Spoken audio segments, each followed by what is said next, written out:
नमस्कार दोस्तों, मैं अर्जुन आपका स्वागत करता हूँ स्टे बाय अर्जुन के यूट्यूब चैनल में। तो दोस्तों आज की जो है हमारी क्लास है राज्य के नीति निर्देशक सिद्धांत के बारे में। जो है दोस्तों आज की हमारी दूसरी क्लास है। तो दोस्तों वीडियो को अंत तक जरूर देखना ताकि सभी क्वेश्चन जो है आपको आसानी से याद हो जाएं। साथ ही दोस्तों अगर आप हमारे चैनल पर पहली बार आएँ तो हमारे चैनल को भी सब्सक्राइब कर लीजिएगा, साथ ही बेल आइकन को प्रेस कर लीजिएगा ताकि हमारे आने वाले वीडियो का नोटिफिकेशन जो है आप तक पहुंचता रहे। तो चलिए दोस्तों वीडियो को स्टार्ट करते हैं। यानी आज की क्लास में जानेंगे राज्य के नीति निर्देशक सिद्धांत के बारे में। तो दोस्तों यहाँ पे हेडिंग डालेंगे राज्य के नीति निर्देशक सिद्धांत के बारे में। राज्य के नीति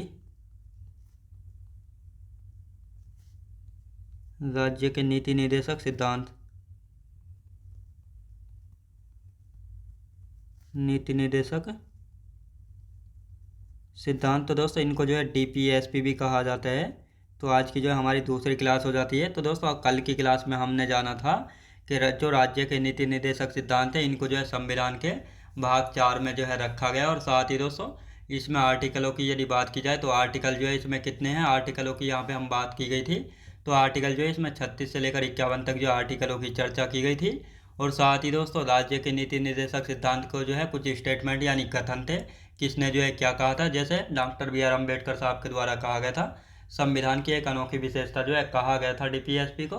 साथ ही ग्रेवलिन ऑस्टिन यानी जी ऑस्टिन के द्वारा जो है संविधान की आत्मा कहा गया था इसको। तो इस प्रकार से जो है हमने सारे कथन के बारे में जाना था। और अब बात आती है दोस्तों आज की क्लास की। जैसे इसको जो है 3 वर्गों में विभाजित करके पढ़ा जाता है। जैसे दोस्तों समाजवादी सिद्धांत, इसमें जो है आर्टिकल 38, 39, 39 है, 41, 42, 43 और 43 है तथा 47। दूसरा था दोस्तों गांधीवादी सिद्धांत, जिसमें आर्टिकल आते हैं 40, 43, 43 भी, 46, 47 तथा 48। और तीसरा सिद्धांत है दोस्तों तीसरा भाग है यानी उदार बौद्धिक सिद्धांत। तो इसमें अनुच्छेद आते हैं 44, 45, 48, 48 है, 49, 50 एंड 51। तो इन सभी के बारे में जो है जाना गया है। तो दोस्तों यहाँ पे आप बात करते हैं तो कुछ आर्टिकल ऐसे हैं जो कि तीनों सिद्धांतों में आते हैं। तो बिल्कुल टेंशन लेने की जरूरत नहीं, कोई बात नहीं, आते हैं। तो अब दोस्तों यहाँ पे हम बात करते हैं आर्टिकल 36 की। आर्टिकल 36 की यदि बात करते हैं तो इसमें जो है राज्य की परिभाषा के बारे में जो है बताया गया था। यानी राज्य की, यहाँ पे राज्य से मतलब है दोस्तों राष्ट्र यानी नेशन से। तो यहाँ पर जो है आर्टिकल 12, आर्टिकल 36 और आर्टिकल 152, तो इन तीन आर्टिकलों में जो है राज्य की परिभाषा यानी भारत की परिभाषा के बारे में जो है बताया गया है। आर्टिकल 37 की यदि बात करते हैं तो इसमें डीपीएसपी यानी जो राज्य के नीति निर्देशक सिद्धांत है किसी भी न्यायालय द्वारा लागू नहीं कराया जा सकता इनको, क्योंकि ये वाद योग्य नहीं है। अब दोस्तों यहाँ पे कहा गया है यानी जो राज्य के नीति निर्देशक सिद्धांत है जिनका वर्णन जो है आर्टिकल 36 से 51 तक है, अगर कोई इनका उल्लंघन करता है तो आप जो है उनको लेकर कोर्ट में नहीं जा सकते, क्योंकि ये वाद योग्य नहीं है और ना ही उस पर जो है कोई सज़ा का प्रावधान है। तो ये आपको याद रखना है। तो दोस्तों अब यहाँ पर लिखना स्टार्ट करते हैं। तो हेडिंग डालेंगे 3 वर्गों में इनको विभाजित किया गया है। 3 वर्गों में विभाजित किया गया है। 3 वर्गों में विभाजित किया गया है। तो कौन कौन से 3 भाग है जिनमें जो है डीपीएसपी को जो है विभाजित किया गया है। तो पहले सिद्धांत की यदि बात की जाए तो पहला है समाजवादी सिद्धांत, दूसरा गांधीवादी सिद्धांत और तीसरा उदार बौद्धिक सिद्धांत। तो लिखेंगे दोस्तों पहला कौन सा था, समाजवादी सिद्धांत। समाजवादी सिद्धांत। अब समाजवादी सिद्धांत की यदि बात की जाए तो इसमें कितने आर्टिकल हैं, यानी कौन कौन से आर्टिकल जो है समाजवादी सिद्धांत में आते हैं। तो आर्टिकल 39, आर्टिकल 38 हो गया दोस्तों, 39, 39 हो गया, 41, 42, 43 हो गया, ये दोस्तों 43, 43 ए हो गया तथा 43 ए के बाद आता है दोस्तों 47। अब दोस्तों यहाँ पे हम बात करते हैं दूसरा सिद्धांत कौन सा है, गांधीवादी सिद्धांत। गांधीवादी सिद्धांत, तो दोस्तों ये हो गया गांधीवादी सिद्धांत। अब यहाँ पे बात करते हैं तो इसमें कौन कौन से अनुच्छेद हैं। तो इसमें कौन कौन से अनुच्छेद है यहाँ पे देखेंगे। आर्टिकल 40 हो गया, 43, 43 बी हो गया दोस्तों, 46 हो गया, ये 47, और कौन सा आता है दोस्तों 48। तो ये जो है गांधीवादी सिद्धांत में आते हैं। और तीसरा सिद्धांत है उदार बौद्धिक सिद्धांत। उदार बौद्धिक सिद्धांत। उदार बौद्धिक सिद्धांत की यदि बात की जाए तो इसमें दोस्तों कितने अनुच्छेद हैं, यानी कौन कौन से अनुच्छेद हैं अदु उदार बौद्धिक सिद्धांत में। तो दोस्तों इसमें लिखेंगे आर्टिकल 44, 45, 48, 48A, आर्टिकल 49, 50 एंड 51। तो दोस्तों ये आर्टिकल आते हैं इन तीनों सिद्धांतों में। तो ये आपको याद रखना है। आप दोस्तों यहाँ पे आर्टिकल 36 यहाँ पे लिख लेते हैं और इसके बारे में जानेंगे। आर्टिकल 36 यानी अनुच्छेद 36 की यदि बात की जाए तो अनुच्छेद 36 में जो है किसके बारे में बात की गई है? अनुच्छेद 36 में जो है राज्य की परिभाषा के बारे में जो है बताया गया। राज्य की परिभाषा। तो पूछा जाता है राज्य की परिभाषा। दोस्तों यहाँ पे राज्य से मतलब है नेशन, यानी राष्ट्र से। नेशन यानी राष्ट्र से मतलब है यहाँ पर राज्य का। तो दोस्तों राज्य यानी राष्ट्र की परिभाषा के बारे में किस आर्टिकल में बताया गया? तो ये आपको याद रखना है। आर्टिकल 36 में जो है बताया गया है। किस में दोस्तों? आर्टिकल 36 में जो है बताया गया। आप दोस्तों आर्टिकल 37 यहाँ पे लिख लेंगे। अनुच्छेद 37। अनुच्छेद 37 की यदि बात की जाए तो अनुच्छेद 37 में किसके बारे में कहा गया? तो इसमें कहा गया डीपीएसपी को किसी भी न्यायालय द्वारा लागू नहीं कराया जा सकता, क्योंकि ये वाद योग्य नहीं है। डीपीएसपी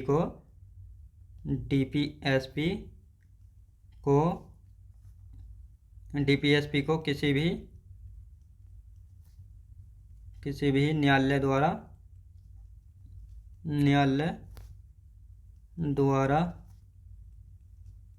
लागू नहीं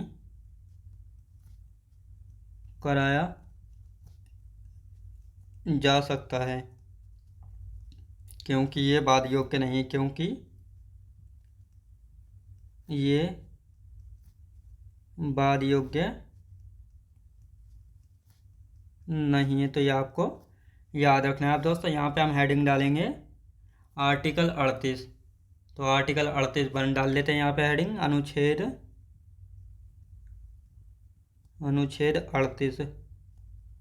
38 के एक में हम बात करते हैं। तो इसमें किसके बारे में बताया गया है दोस्तों? इसकी यदि बात करते हैं तो इसमें कहा गया है राज्य का कर्तव्य है कि वह लोगों के लिए सामाजिक, आर्थिक एवं राजनीतिक न्याय प्रत्येक व्यक्ति के लिए सुनिश्चित करे, निश्चिंत करे। तो लिखेंगे दोस्तों राज्य का कर्तव्य है, राज्य का कर्तव्य है कि वह लोगों के लिए सामाजिक, आर्थिक व राजनीतिक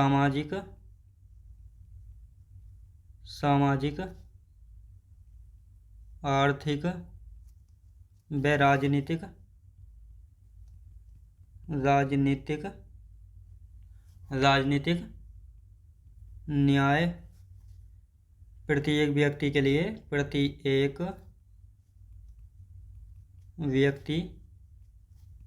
लिए सुनिश्चित करे या निश्चिंत करे। तो ये किस आर्टिकल में कहा गया? आर्टिकल किस में कहा गया है दोस्तों? आर्टिकल 38 में जो है कहा गया है। तो दोस्तों पहले 2-4 आर्टिकल और लिखे हैं, फिर एक साथ इनका रिवीजन हम करेंगे। अब दोस्तों यहाँ पे बात करते हैं आर्टिकल 39 के बारे में। अनुच्छेद 39 की यदि बात करते हैं तो अनुच्छेद 39 में जो है किसके बारे में चर्चा की गई है? इसमें कहा गया है दोस्तों सामाजिक एवं आर्थिक कल्याण को बढ़ावा देना। सामाजिक एवं आर्थिक कल्याण को बढ़ावा देना। आर्थिक कल्याण को बढ़ावा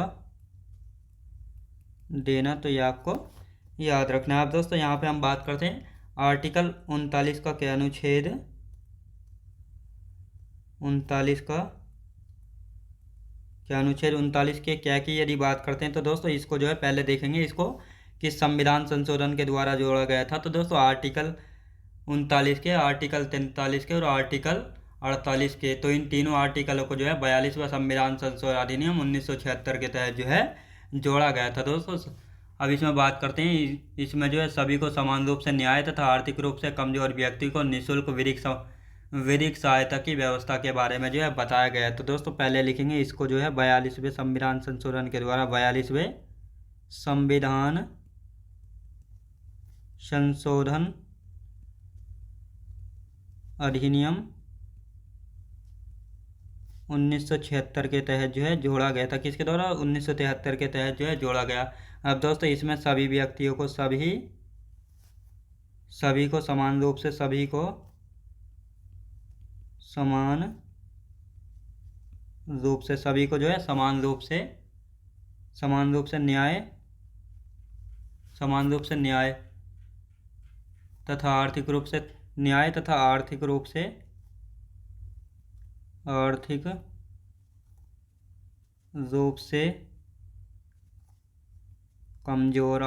से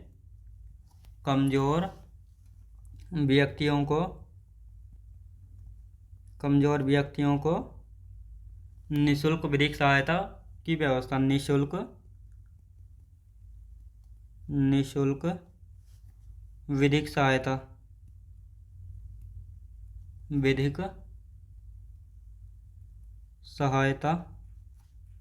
की व्यवस्था के बारे में जो है इसमें बताया गया है। दोस्तों अब आते हैं आर्टिकल 39 के घ में। अनुच्छेद 39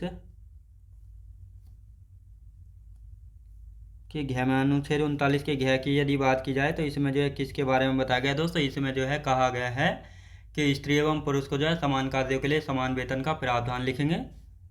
स्त्री एवं पुरुष को समान कार्य के लिए समान वेतन, समान कार्य के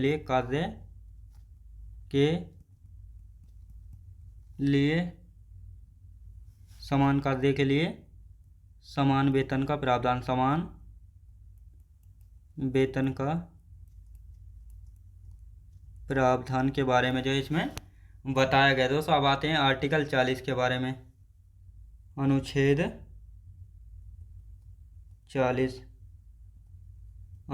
40 की यदि बात की जाए तो अनुच्छेद 40 में जो है किसके बारे में बताया गया है दोस्तों? इसकी बात करते हैं तो इसमें जो है ग्राम पंचायतों का गठन के बारे में बताया गया है। किसके बारे में? ग्राम पंचायतों का गठन के बारे में बताया गया है। तो दोस्तों अब इनका एक बार हम रिवीजन करेंगे, फिर आर्टिकल 41 के बारे में जो है जानेंगे अच्छे से। तो यहाँ पे हम बात करते हैं दोस्तों, यानी जो राज्य के नीति निर्देशक सिद्धांत यानी DPSP है, तो इनको जो है 3 वर्गों में विभाजित किया गया है। कौन कौन से 3 वर्ग हैं? तो समाजवादी सिद्धांत, गांधीवादी सिद्धांत और उदार बौद्धिक सिद्धांत। अब इनमें कौन कौन से आर्टिकल आते हैं तीनों सिद्धांतों में? तो समाजवादी सिद्धांत की यदि बात की जाए तो इसमें अनुच्छेद 38, 39, 39 से 41, 42, 43 से तथा 47 ये आर्टिकल आते हैं समाजवादी सिद्धांत में। गांधीवादी सिद्धांत की यदि बात की जाए तो इसमें आर्टिकल 40, 43, 43 भी, 46, 47 और 48 तो ये आर्टिकल आते हैं। उदार बौद्धिक सिद्धांत की बात की जाए तो इसमें आर्टिकल आते हैं 44, 45, 48 से 49, 50 और 51। अब दोस्तों यहाँ पे हम बात करते हैं आर्टिकल 36। आर्टिकल 36 की यदि बात की जाए तो इसमें राज्य की परिभाषा के बारे में बताया गया दोस्तों, राज्य की परिभाषा। और यहाँ पर राज्य का अर्थ है नेशन यानी राष्ट्र से जो है यहाँ पे मतलब है। अब दोस्तों आर्टिकल 37 की यदि बात करते हैं तो इसमें जो है DPSP यानी राज्य के नीति निर्देशक सिद्धांत को जो है किसी भी न्यायालय द्वारा लागू नहीं कराया जा सकता, क्योंकि ये वाद योग्य नहीं है। यानी अगर कोई भी व्यक्ति जो है राज्य के नीति निर्देशक सिद्धांतों का उल्लंघन करता है तो उस पर जो है कोई भी कानूनी कार्रवाई जो है नहीं होगी, क्योंकि इसका प्रावधान जो है नहीं किया गया है। साथ ही आर्टिकल 38 के 1 की यदि बात करते हैं तो इसमें कहा गया है राज्य का कर्तव्य है कि वह लोगों के लिए सामाजिक, आर्थिक व राजनीतिक न्याय प्रत्येक व्यक्ति के लिए सुनिश्चित करे या निश्चिंत करे। तो ये आपको याद रखना है। अब दोस्तों यहाँ पे हम बात करेंगे अनुच्छेद 39 में। अनुच्छेद 39 की यदि बात करते हैं तो इसमें सामाजिक एवं आर्थिक कल्याण को बढ़ावा देने के बारे में जो है बताया गया है। और साथ ही आर्टिकल 39 के क्या की यदि बात करते हैं तो इसको जो है 42वें संविधान संशोधन अधिनियम 1976 के तहत जो है जोड़ा गया था।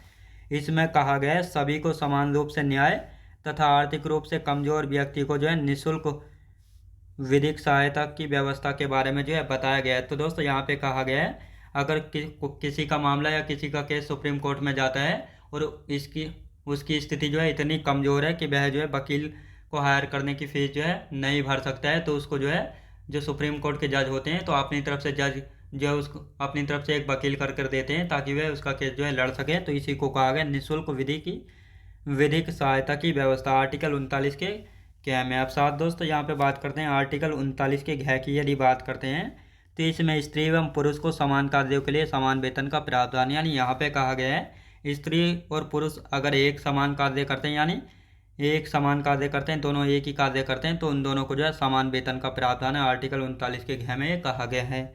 आर्टिकल 40 की यदि बात करते हैं तो इसमें ग्राम पंचायतों का गठन, यानी जो ग्राम पंचायतें हैं इनके गठन के बारे में किस में बताया गया, आर्टिकल 40 में जो है बताया गया है। तो दोस्तों अब यहाँ पे हम बात करेंगे आर्टिकल 41 की। आर्टिकल 41 की यदि बात करते हैं तो इसमें सभी नागरिक जो है अपनी योग्यता के अनुसार रोजगार व शिक्षा पा सकें। आर्टिकल 42 में कार्य करने की न्याय संगत एवं मानवीय दशाएं, स्त्रियों को प्रसूति सहायता। आर्टिकल 43 में राज्य का कर्तव्य है कि वह कृषि और उद्योग में लगे हुए सभी मजदूरों को जीवन निर्वाह के लिए उचित मजदूरी मिल सके, इसका प्रबंध करने का काम है। और साथ ही आर्टिकल 43 के क्या की हम बात करते हैं तो इसमें कर्मचारियों को औद्योगिक संस्थानों के प्रावधान प्रबंधन में जो है भागीदार बनाया जा सके। साथ ही दोस्तों आर्टिकल 43 के ख की यदि बात करते हैं तो इसको जोड़ा गया था 97वां संविधान संशोधन अधिनियम 2011 के द्वारा, और इसमें जो है राज्य सहकारी समितियों का गठन के बारे में बताया गया है। तो दोस्तों इनको अब यहाँ पे लिख लेते हैं, हेडिंग डालेंगे आर्टिकल 41 अनुच्छेद 41 की यदि बात की जाए तो अनुच्छेद 41 में जो है किसके बारे में चर्चा की गई, तो दोस्तों यहाँ पे आप बात करते हैं आर्टिकल, यानी इसमें कहा गया सभी नागरिकों को जो है लिखेंगे सभी, यानी सभी नागरिक अपनी योग्यता के अनुसार, सभी नागरिक अपनी योग्यता के अनुसार रोजगार व शिक्षा पा सकें। तो ये किस आर्टिकल में कहा गया, आर्टिकल 41 में जो है कहा गया है। तो दोस्तों अब यहाँ पे हम बात करते हैं आर्टिकल 42 की, अनुच्छेद 42 की दोस्तों यहाँ पे बात करते हैं। अब तो अनुच्छेद 42 में किसके बारे में बात की गई है, तो इसमें कहा गया है दोस्तों कार्य करने की न्याय संगत एवं मानवीय दशाएं, कार्य करने की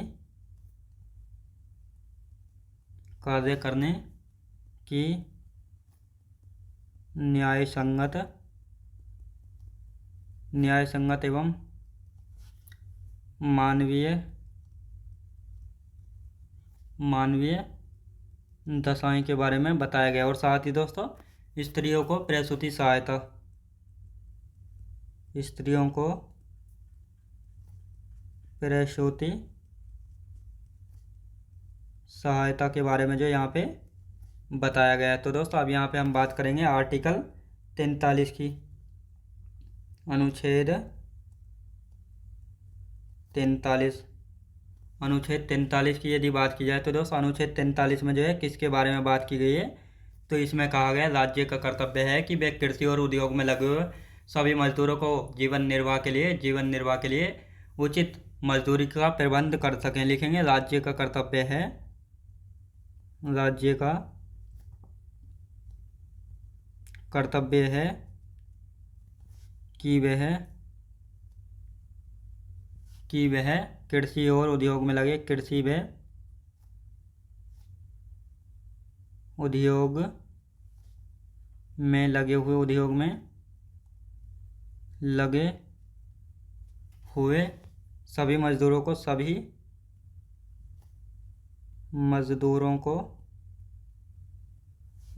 को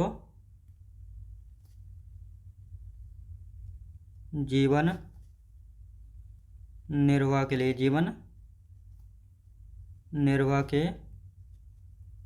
लिए उचित मजदूरी मिल सके, उचित मजदूरी मिल उचित मजदूरी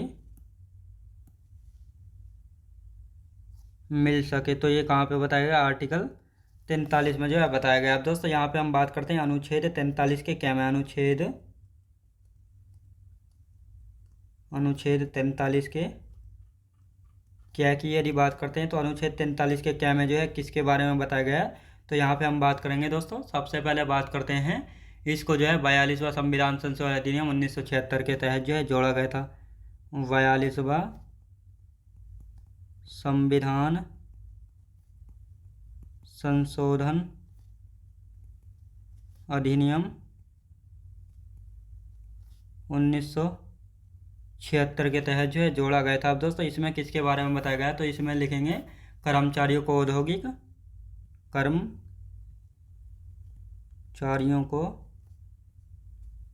कर्मचारियों को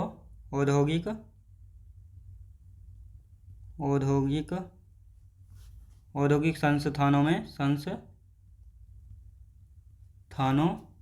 के प्रबंधन में, औद्योगिक संस्थानों के प्रबंधन में भागीदार बनाया जा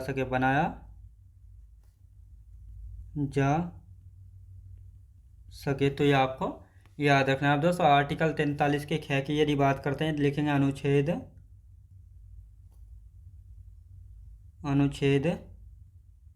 43 के ख में, अनुच्छेद 43 के ख में जो है किसके बारे में बताया गया है। तो दोस्तों सबसे पहले हम बात करेंगे इस आर्टिकल को जो है 97वां संविधान संशोधन अधिनियम 2011 के तहत जो है जोड़ा गया था। 97वां संविधान संशोधन अधिनियम 2011 के तहत जो है जोड़ा गया था। अब दोस्तों इसमें किसके बारे में बताया गया, इसमें राज्य सहकारी समितियों का गठन के बारे में बताया गया। राज्य की सहकारी समितियों का गठन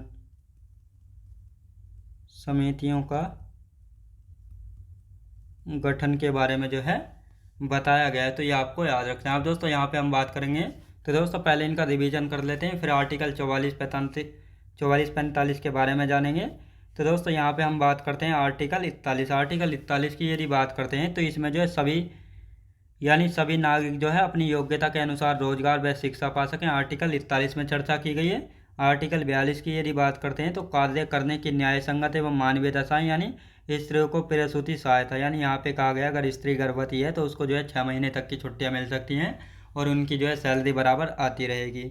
अब दोस्तों आर्टिकल 43 की यहाँ पे बात करते हैं तो राज्य का कर्तव्य है कि वह कृषि और उद्योग में लगे हुए सभी मजदूरों को जीवन निर्वाह के लिए उचित मजदूरी का प्रबंध कर सके। यानी ये राज्य का कर्तव्य है जो कृषि और उद्योग में लगे हुए मजदूर हैं उनको कम से कम इतनी मजदूरी या सैलरी मिल सके ताकि वे अपना जीवन यापन कर सकें, अपने बच्चों को जो है पाल सकें और 2 टाइम की रोटी मिल सकें। तो ये सारा प्रबंधन राज्य का कर्तव्य है वे कर सकें। आर्टिकल 43 के क्या की यदि बात करते हैं तो इसको जो है 42वां संविधान संशोधन अधिनियम 1976 के तहत जोड़ा गया था। इसमें कहा गया है कर्मचारियों को औद्योगिक संस्थानों के प्रबंधन में भागीदार बनाया जा सके, यानी जो कर्मचारी या एम्प्लॉय हैं औद्योगिक संस्थानों के प्रबंधन में भागीदार बनाया जा सके। तो आर्टिकल 43 के क्या में कहा गया है। आर्टिकल 43 के ख की बात करते हैं तो इसको जो है 97वां संविधान संशोधन 2011 के तहत जो है जोड़ा गया था और इसमें राज्य की सहकारी समितियों का गठन के बारे में जो है बताया गया, यानी जो राज्य की सहकारी समितियाँ होती हैं उनके गठन के बारे में बताया गया आर्टिकल 43 के ख में। तो ये आपको याद रखें। आप दोस्तों आर्टिकल 44 की यदि बात करते हैं तो इसमें समान नागरिक संहिता के बारे में बताया गया है। आर्टिकल 45 में 6 वर्ष से कम आयु के बच्चों के लिए जो है प्रारंभिक बाल्यावस्था की देखरेख और शिक्षा का अधिकार के बारे में, और साथ ही आर्टिकल 46 की बात करते हैं तो इसमें SC तथा ST के आर्थिक एवं शैक्षणिक विकास का प्रावधान के बारे में। अनुच्छेद 47 में नशीले पदार्थों पर प्रतिबंध एवं पोषण स्तर में सुधार। आर्टिकल 48 में कृषि एवं पशुओं की सुरक्षा और गोवंश हत्या पर रोक के बारे में बताया गया है। तो दोस्तों इनको आप लिखना शुरू करते हैं। तो आर्टिकल 44 लिखेंगे, अनुच्छेद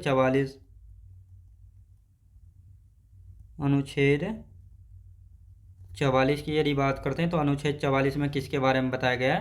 तो दोस्तों इसमें लिखेंगे समान नागरिक संहिता के बारे में, समान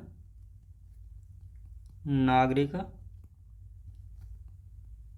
संहिता, समान नागरिक संहिता के बारे में जो है बताया गया है दोस्तों। अब यहाँ पे हम बात करते हैं, यानी प्रथम राज्य कौन सा था?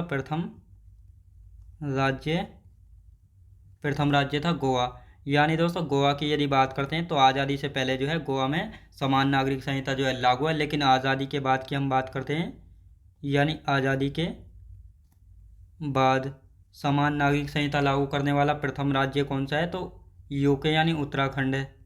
प्रथम राज्य है उत्तराखंड समान नागरिकता संहिता लागू करने वाला। तो दोस्तों अब यहाँ पे हम बात करते हैं आर्टिकल 45 की, अनुच्छेद 45 की। तो अनुच्छेद 45 में जो है किसके बारे में चर्चा की गई है? इसमें कहा गया है दोस्तों 6 वर्ष से कम आयु के 6 वर्ष से कम आयु के बच्चों के लिए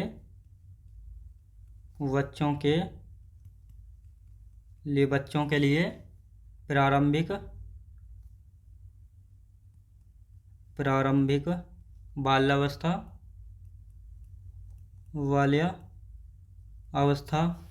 की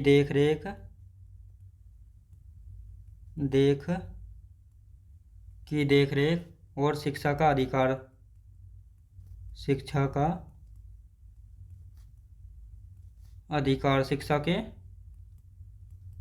अधिकार के बारे में जो है बताया गया है। तो दोस्तों अब यहाँ पे हम बात करते हैं आर्टिकल 46 की, अनुच्छेद 46 की यदि बात करते हैं तो अनुच्छेद 46 में जो है किसके बारे में चर्चा की गई? तो दोस्तों यहाँ पे हम बात करेंगे एससी तथा एसटी के आर्थिक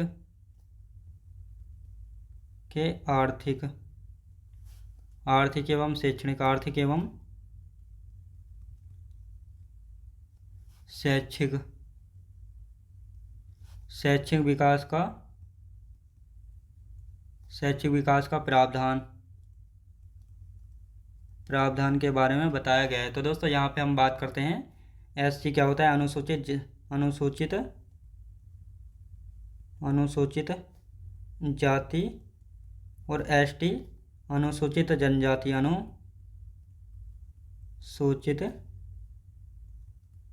जनजाति। तो ये आपको याद रखना है। अब दोस्तों यहाँ पे हम बात करते हैं आर्टिकल 47, हेडिंग डालेंगे दोस्तों आर्टिकल 47,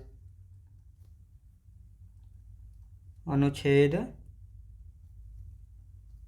47 की यदि बात की जाए तो अनुच्छेद 47 में जो है किसके बारे में बताया गया है? तो दोस्तों यहाँ पे हम लिखेंगे आर्टिकल 47 में जो है नशीले पदार्थों पर प्रतिबंध एवं पोषण स्तर में सुधार के बारे में,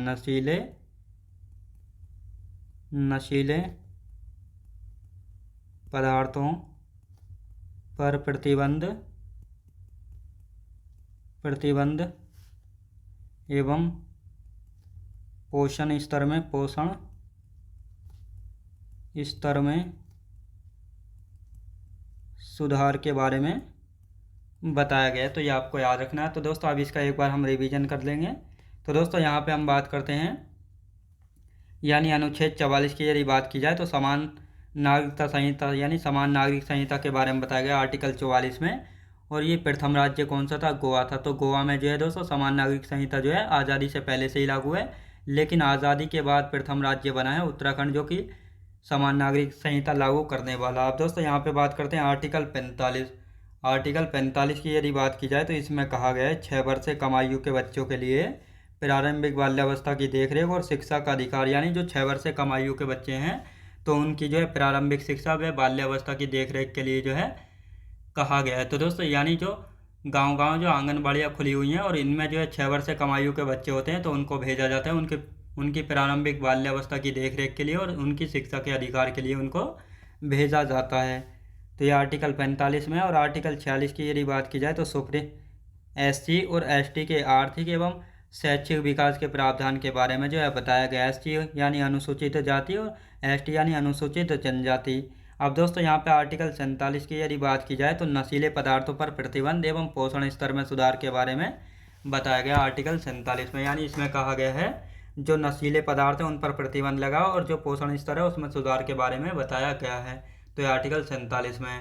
तो दोस्तों आज की क्लास जो हमारी यहीं तक रहेगी। जो 2-4 आर्टिकल बचे इनको कल की क्लास में जानेंगे, और कल की क्लास में हम मौलिक कर्तव्य यानी फंडामेंटल राइट्स के बारे में जानेंगे। इनको किस किस आर्टिकल में, इसमें कितने आर्टिकल हैं और साथ ही किस भाग में रखा गया है और इनको कहाँ से लिया गया है, कि मूल संविधान में थे या नहीं थे, इन सभी के बारे में हम कल की क्लास में चर्चा करेंगे।